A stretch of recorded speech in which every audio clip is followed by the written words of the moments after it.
Ya, shalom saudaraku yang terkasih di dalam Tuhan Yesus Kristus.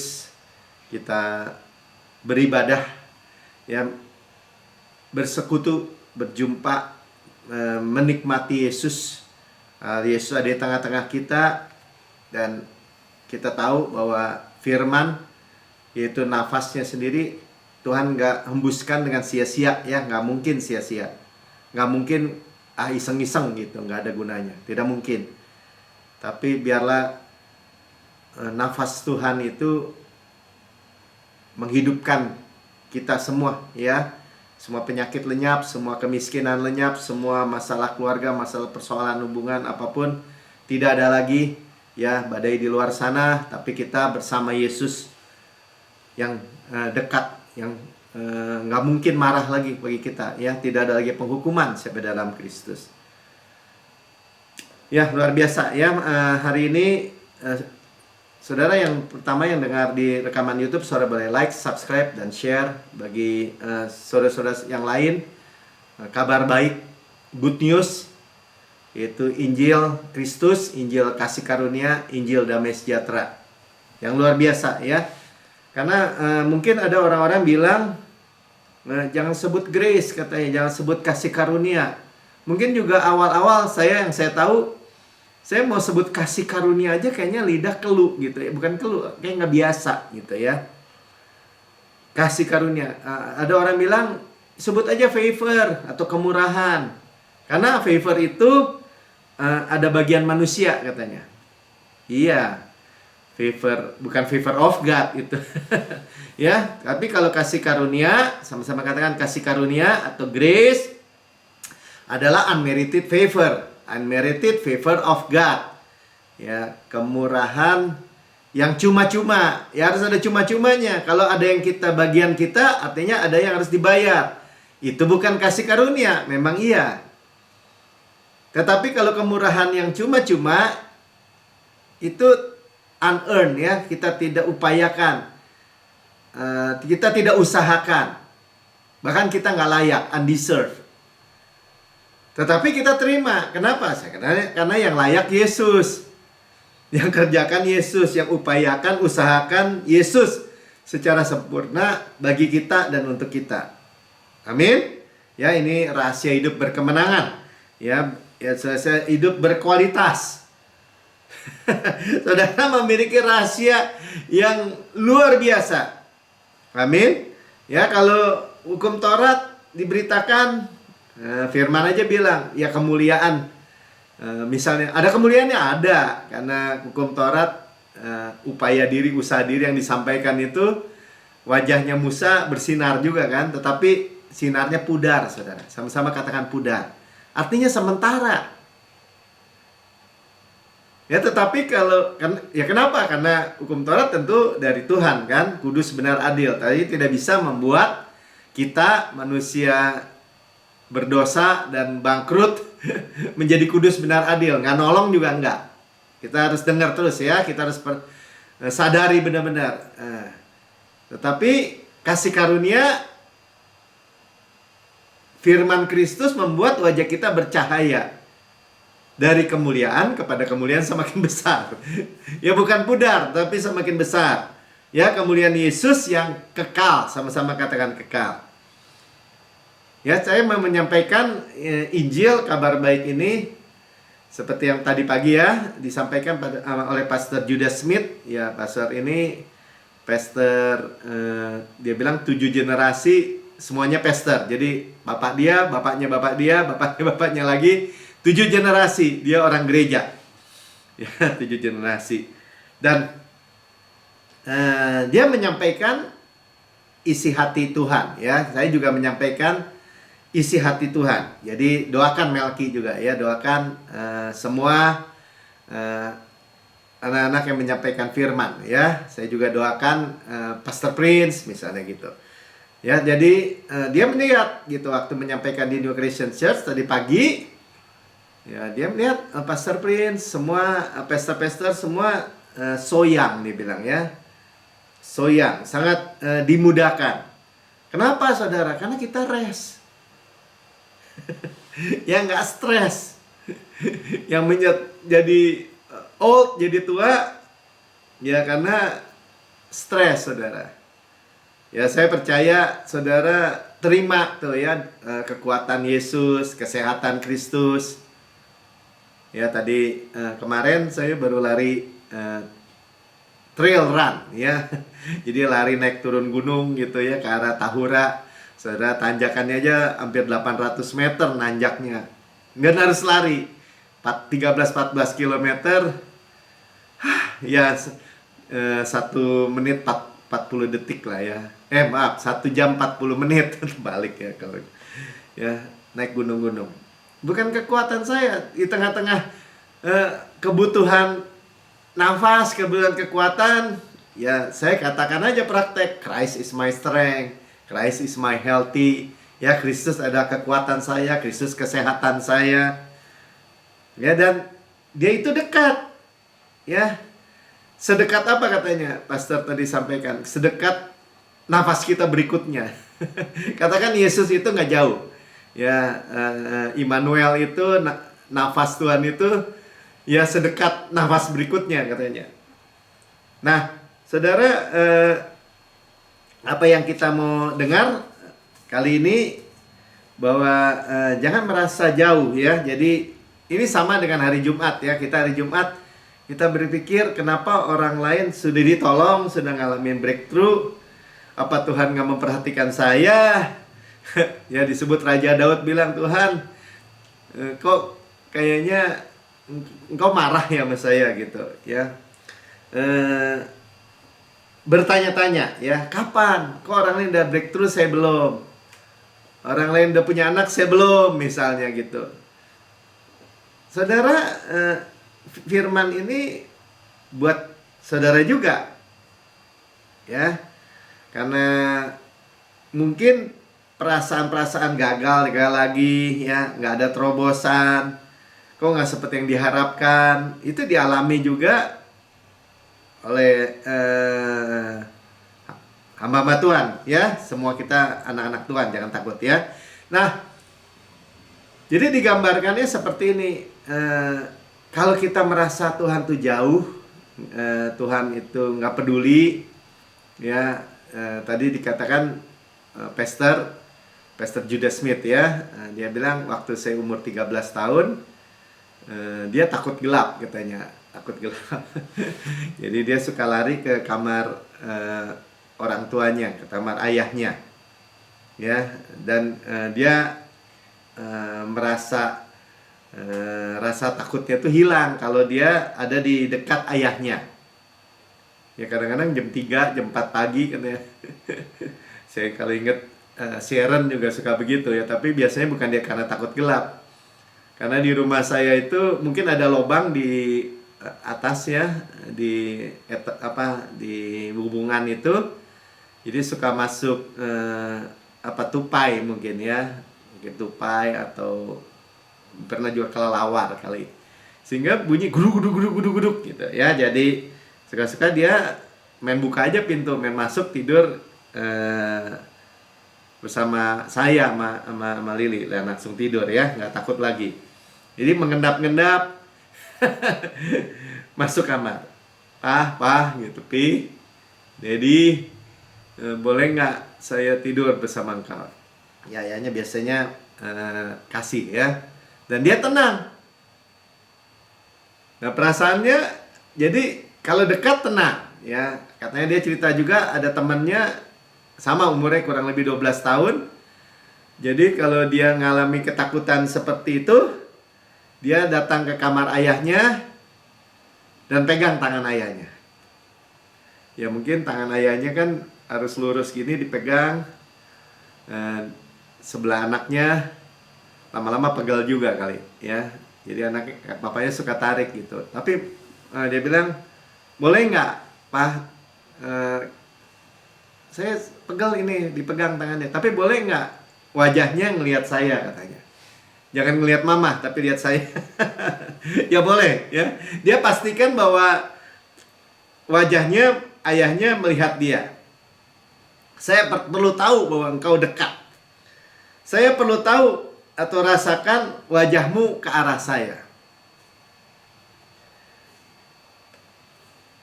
Ya. Jadi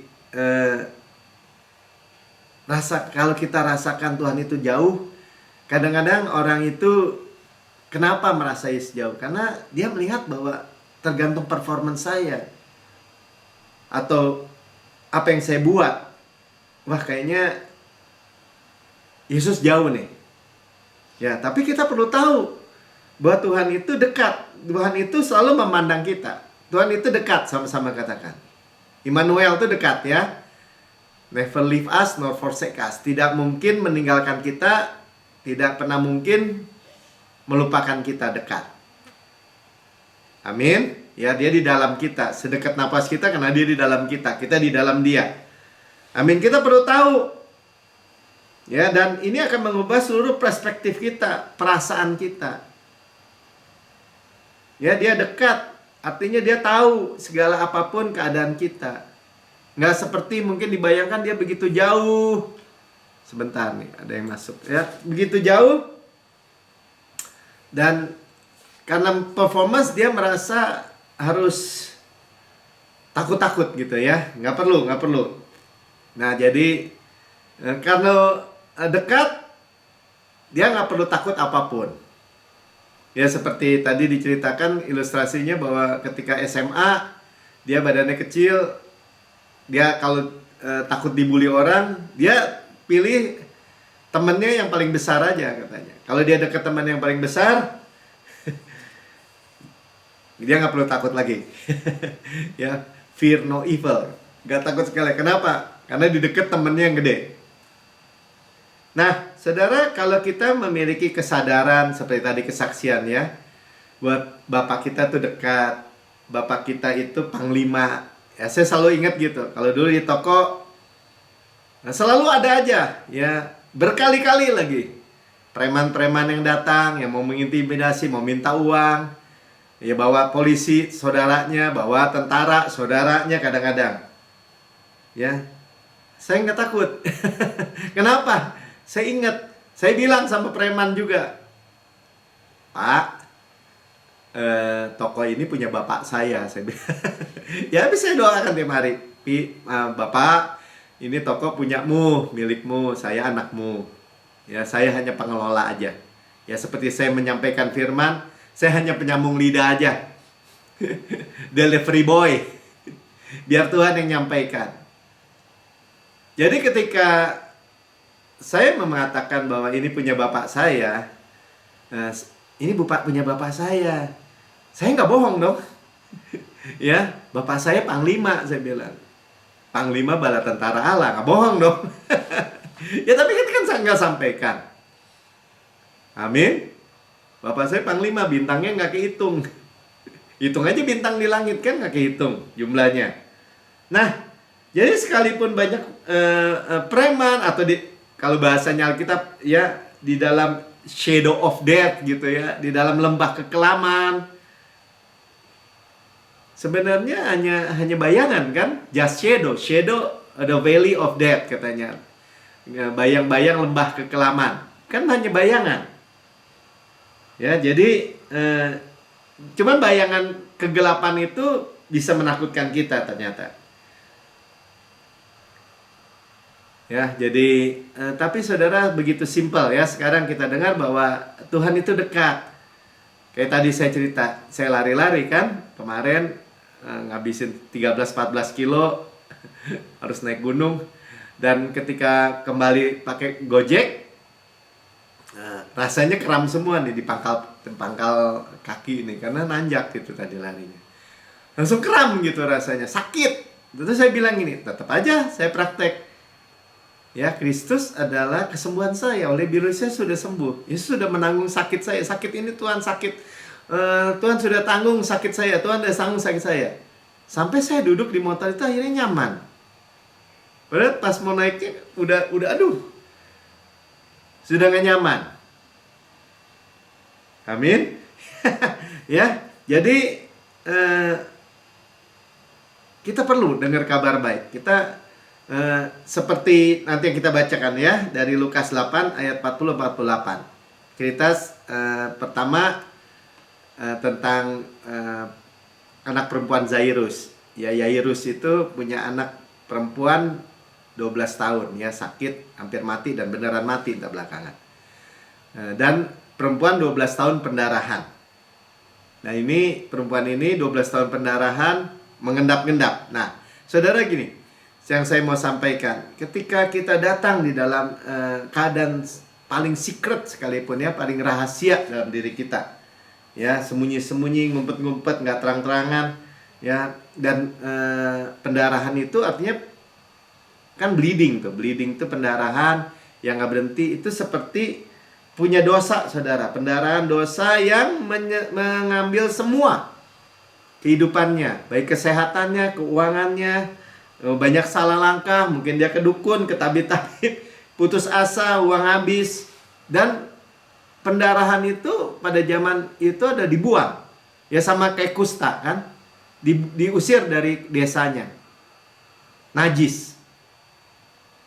Keadaan itu, saudara, itu keadaan rasanya terbuang, jauh dari Tuhan, jauh dari sanak keluarga, jauh dari semuanya, saudara. Tetapi, nah, kita baca dulu ya ayat-ayatnya, kita perhatikan. Judulnya Lukas 8 ayat 40-48. Yesus membangkitkan anak Yairus, kepala rumah ibadat, ya, dan menyembuhkan seorang perempuan yang sakit pendarahan. Nah, ketika Yesus kembali ya masuk kota ya, orang banyak menyambut dia sebab mereka semua menanti-nantikan dia. Ya, jadi semua dengar kabar baik. Semua menanti-nantikan dia. Tetapi pertanyaannya, kenapa perempuan ini yang secretly mengendap-endap gitu ya, bersembunyi, malah memperoleh kesembuhan? Semuanya menjamah Yesus, menyentuh-nyentuh gitu ya, tetapi kenapa dia yang mengalir? Ya, saya bacakan terus 41. Maka datanglah seorang yang bernama Yairus. Ia adalah kepala rumah ibadat. Sambil tersungkur di depan Yesus, kaki Yesus, ia memohon kepadanya supaya Yesus datang ke rumahnya. Ya, memohon datang ke rumahnya. Karena apa? Karena anaknya perempuan satu-satunya yang berumur kira-kira 12 tahun, hampir mati. Dan dalam perjalanan ke situ, Yesus didesak-desak orang banyak. Jadi pertama, tadi dimunculkan pewahyuan tentang angka 12. Sama-sama katakan 12. Ya, ini Dr. Lukas menulis 12 tahun anaknya Yairus dan 12 tahun pendarahannya perempuan yang pendarahan ini. 12 itu lambang divine government ya, lambang pemerintahan. Lambang pemerintahan ada di atas bahunya, bahu Yesus. Ya, Tuhan itu total dalam kendali. Ya, dia Tuhan di atas segalanya. Langit di atas langit, bumi dengan segala isinya di bawah kendali Tuhan. Bagi kita tentu saja ya, bagi kita orang percaya, semuanya di dalam kendali Tuhan. Peperangan milik Tuhan. Dia bela kita. Bukan kendali gini ya, wah Tuhan itu yang di belakang tsunami, atau di belakang pandemi, di belakang kecelakaan, penyakit. Enggak. Kita sudah belajar bahwa itu semua akibat dosa, korosi. Ya, tetapi Tuhan 2000 tahun yang lalu menebus kita. Dari bawah matahari itu, di bawah penghukuman, di bawah kutuk, taruh di atas matahari. Didudukan bersama Yesus. Itu posisi. Dan pemerintahannya atas segalanya. Ya, jadi Yesus punya schedule perjalanan menuju rumah Yairus, karena ini Yairus ini yang minta kan. Oke, saya pergi. Jadi pas jalan dalam schedule ya. Ya, kenapa tadi bilang schedule ya? Kan udah appointment, udah apa tuh? Udah perjanjian ya, waktu. Oke, saya pergi. Ya, Tuhan. Tapi di dalam perjalanan apa yang terjadi? Ya, adalah seorang perempuan. Nah, di interference ya, masuk nih perempuan ini mengganggu gitu ya schedule-nya Yesus. Perempuan sudah 12 tahun menderita pendarahan dan tidak berhasil disembuhkan oleh siapapun. Ia maju mendekati Yesus dari belakang dan menyambar jubah-jubahnya. Seketika itu juga berhentilah pendarahannya. Yang pertama yang kita lihat bahwa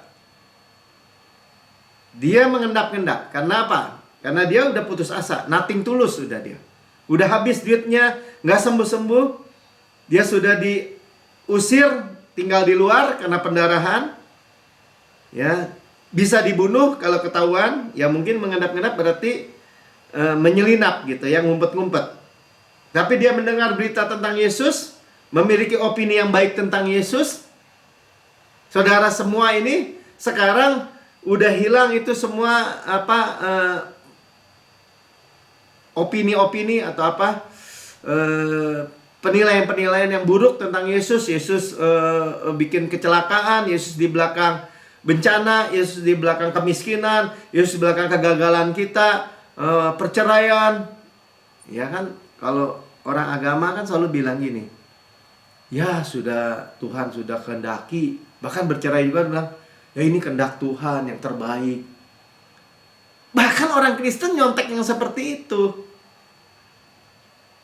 Saudara, tidak seperti itu. Ketika saudara mendengar bahwa Yesus baik, berita-berita tentang Yesus sampai kepada dia, ya, sekalipun bahkan dia harus takut dirajam karena dosa tadi ya, dia sembunyi-sembunyi, mengendap-endap masuk kota, ya udah hampir nekat namanya ya. Tetapi ayat 45 katakan, lalu kata Yesus, siapa yang menjamah aku? Karena tidak ada yang mengakuinya. Berkatalah Petrus, Guru, orang banyak merumuni dan mendesak engkau. Dulu kalau kita dengar, Tuhan itu kayak marah gitu. Siapa yang jamah saya? Siapa yang jamah saya? Kayak ngancem gitu. Kenapa? Karena kita dengar itu perempuan kan akhirnya ngakunya belakangan gitu. Udah Tuhan cari-cari. Tapi coba bayangkan di dalam kasih karunia Tuhan, bahwa sama sekali ya, Petrus juga bilang kan, Petrus bilang, ini segitu banyak orang berdesak-desak ini, masa nanya gimana, siapa yang menyentuh saya? Yang benar aja. Tetapi Yesus begitu antusias, saudara. Yesus itu penuh sukacita, disentuh dan menyembuhkan karena mengalir kuasa itu. Kenapa? Karena perempuan itu menerima dengan iman. Tangan yang terbuka menerima, asal ku jamah saja. Dia mengharapkan sesuatu, hope yang pasti. Seperti tadi kesaksian, juga disampaikan Licu. Dia nggak melepaskan hope-nya, buka aja Mik. Dia nggak melepaskan hope-nya, dia terus pegang. Ya, jadi bukan gini, siapa yang pegang saya? Terus marah gitu. Dulu juga saya pernah dengar hamba-hamba Tuhan atau pendeta yang menyampaikan seolah-olah Tuhan itu mencari-cari siapa nih? Gitu. Ya, karena dia merasa gini, nih saya jadi terlambat nih, mau ke rumah Yairus, schedule saya terganggu. Ya. Tapi perempuan itu dengan takut-takut dia dengan sembunyi. Ya. Dan Yesus ternyata dia bisa disentuh. Dan dia exciting. Jadi kalau seperti tadi bayangin temannya Pastor Judas Smith itu masuk ke kamar ayahnya bilang, "Iya, sih masuk. Ayo masuk." Dan kalau dia dekat dia ngerasa tenang. Dia pegang tangan ayahnya, tapi dia merasa yakin bahwa ayahnya tetap melihat dia. Dan tidak marah.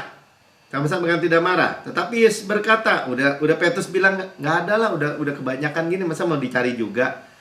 Tapi Yesus berkata, ada seorang yang menjamah aku sebab aku merasa ada kuasa keluar dari diriku. Saudara jangan anggap ini ada yang nyuri nih kuasa saya nih.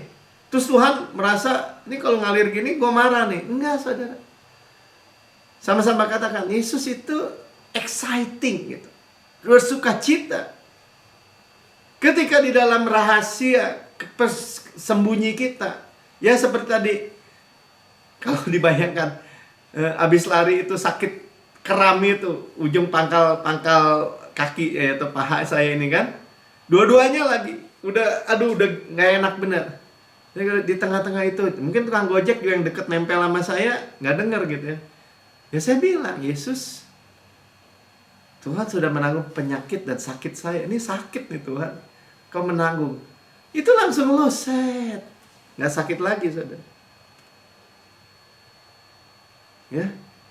Kenapa perempuan itu takut-takut? Ya karena perempuan itu bilang, ya mungkin hari ini dia pikir hari kematian dia. Karena ketahuan dia masuk kota. Ketahuan dia ada di tengah-tengah orang yang berdesak-desak itu, pasti kan kesentuh.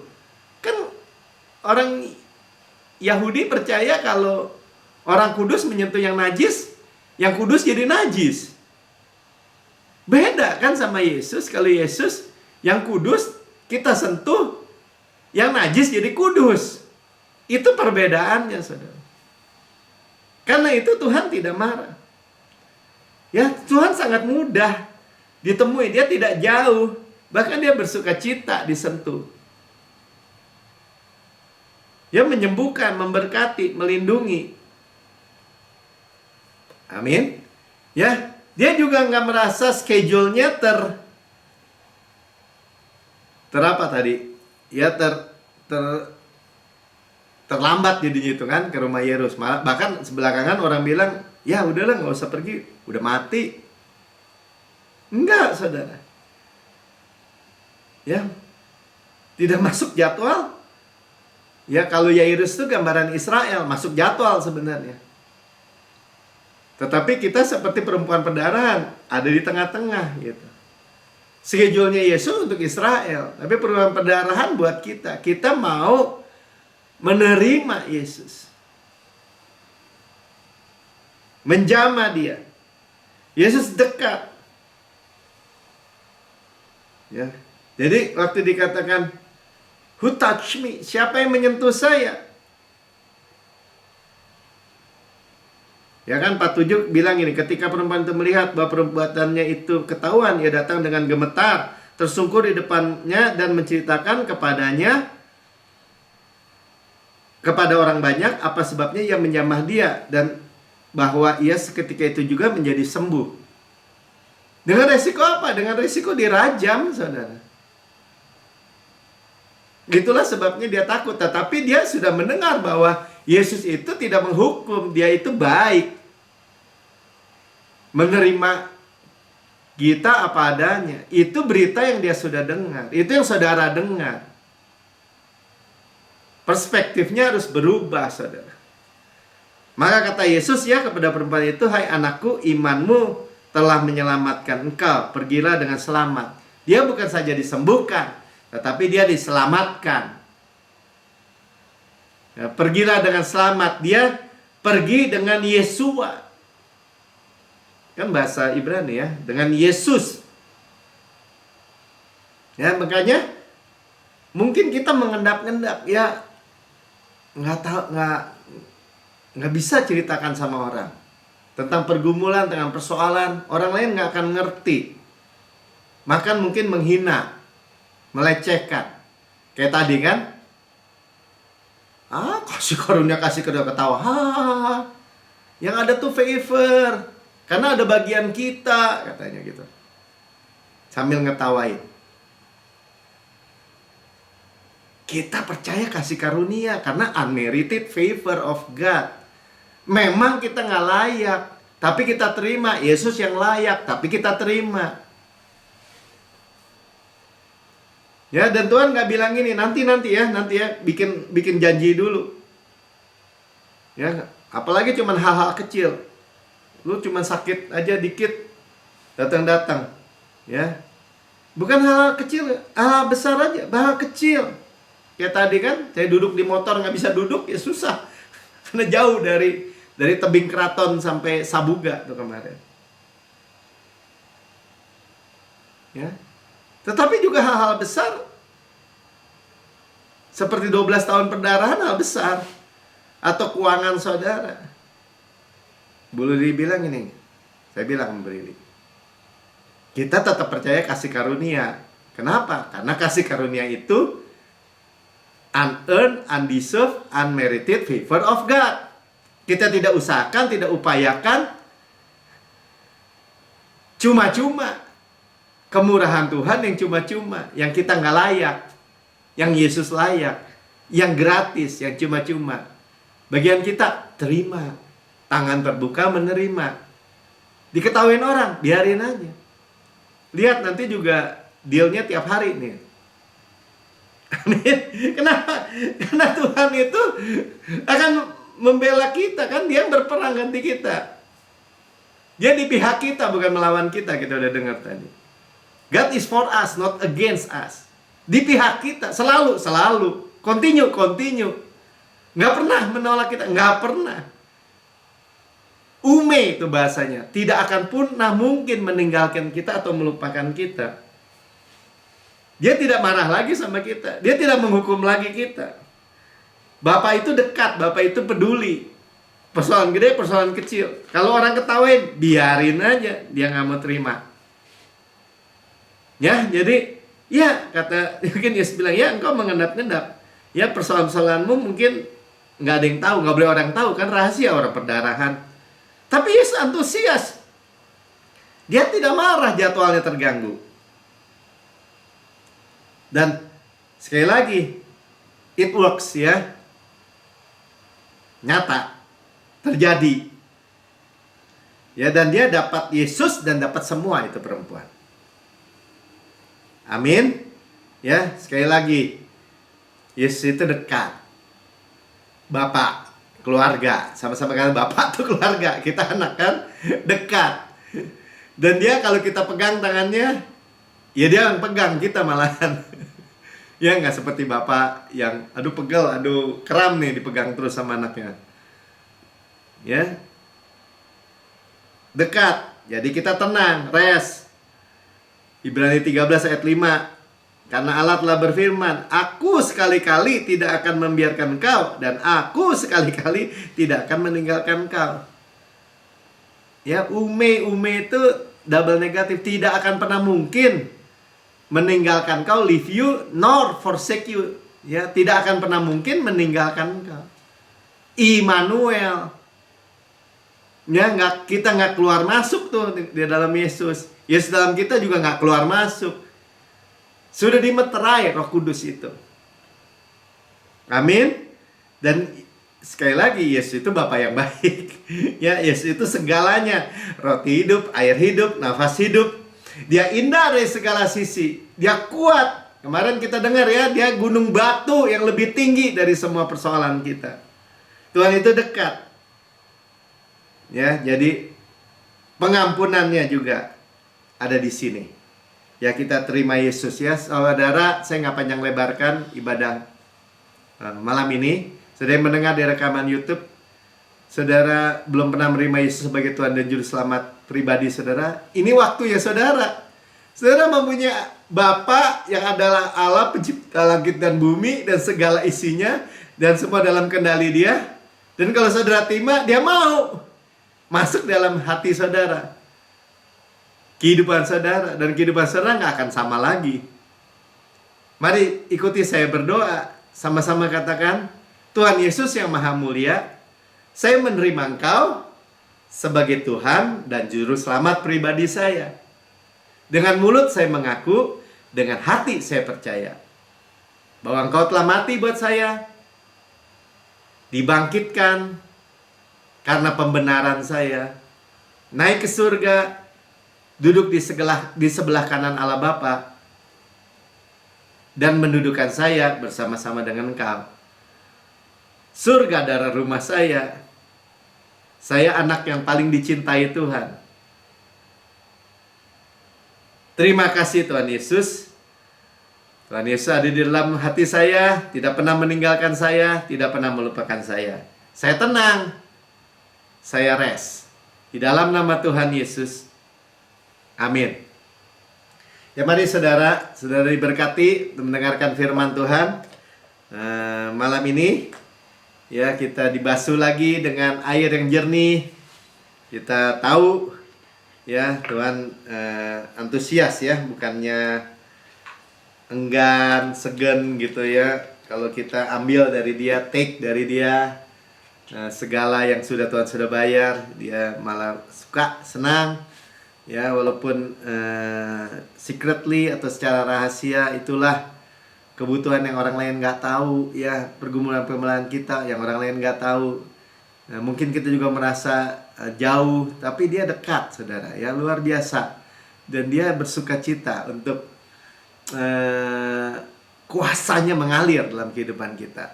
Ya, sekali lagi kita harus ingat ya, nggak ada kata tamat sebelum Yesus dimuliakan melalui hidup kita. Sebab pada malam Tuhan diserahkan, Tuhan mengambil roti dan memecah-mecahkan dan berkata, inilah tubuhku diserahkan bagi kamu, perbuatlah ini menjadi peringatan akan aku. Rasul Paulus bilang, dia terima sendiri dari Tuhan.